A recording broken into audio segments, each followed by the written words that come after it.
فاستحسن الملك حكمة يوسف وصدقه وولاه على خزائن الأرض في مصر. ومن هذا المنصب أخذ يوسف عليه السلام يدعو أهل مصر إلى عبادة الله وحده. وبالفعل جاءت سنوات الخير السبع ثم تلتها السبع سنون العصيبة، فلم يتضرر أهل مصر بها، لأن يوسف عليه السلام استعد لها خير استعداد. وأما باقي البلاد فأحسوا بالجوع وعلموا أن الطعام بمصر. وكان من ضمن الذين تضرروا من البلاد الأخرى يعقوب عليه السلام، الذي طلب من أولاده أن يذهبوا إلى مصر ويجلبوا الطعام منها. فانطلق أولاد يعقوب عليه السلام وقدموا مصر ودخلوا على يوسف عليه السلام، فرآهم وعرفهم وهم لم يعرفوا لتغير حاله، فأحسن ضيافتهم ثم سألهم عن حالهم وكأنه لا يعرفهم. وأخيرا أخبر يوسف عليه السلام أخوته بأنه أخوهم، وسألهم عن أبيه يعقوب عليه السلام وعن حاله الذي طال الفراق بينهما، واشتد به الشوق والحنين للقائه. فقالوا له: قد هزل جسمه ولان عظمه وذهب بصره من شدة البكاء والحزن.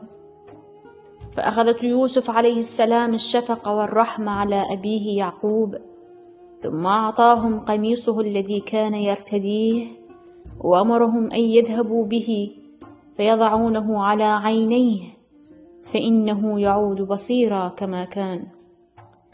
ثم أمرهم أن يأتوا بأهلهم أجمعين إلى ديار مصر. وعندما رجع أخوة يوسف إلى أبيهم أظهر أحد الإخوة قميص يوسف وألقاه على وجه أبيه يعقوب عليه السلام، فعاد مبصرا بعينيه كما كان سابقا بعدما كان ضريرا. وفرح يعقوب عليه السلام كثيرا بعدما تأكد أن يوسف حي. ثم ارتحل يعقوب عليه السلام وأولاده وجميع أهله من بلاد الشام في فلسطين، واقترب من بلاد مصر للقاء يوسف الصديق عزيز مصر. استأذن يوسف عليه السلام الملك في استقبال أبيه يعقوب عليه السلام، فأذن له وأمر الملأ من أصحابه بالركوب معه، فخرج عليه السلام في عدد كبير من الجند، وخرج معهم أهل مصر. وعندما جاء يعقوب عليه السلام مع أهله وأولاده إلى مصر دخلوا على يوسف عليه السلام واجتمع بهم ورحب بأهله جميعا وقال لهم: ادخلوا مصر آمنين مطمئنين. ثم سجدوا له أبوه وأمه وأخوته 11 سجود تحية لا سجود عبادة.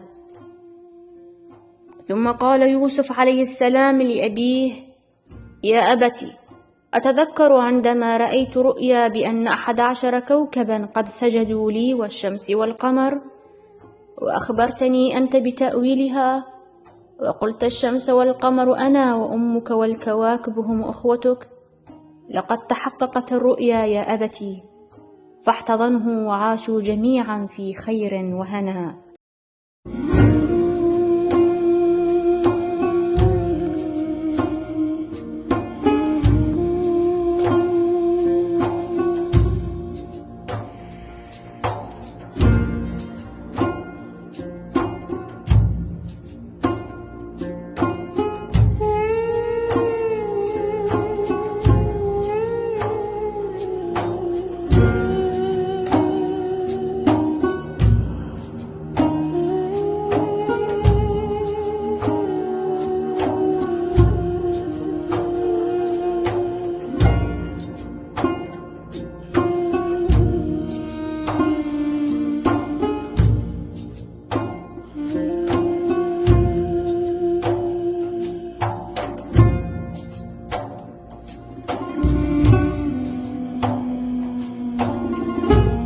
من أجل استمرار هذه القناة ووصول هذا المحتوى إلى أبعد نقطة، أتمنى من الجميع عمل لايك للفيديو ولا تنسون الاشتراك بالقناة وتفعيل الجرس ومشاركة الفيديو في جروباتكم.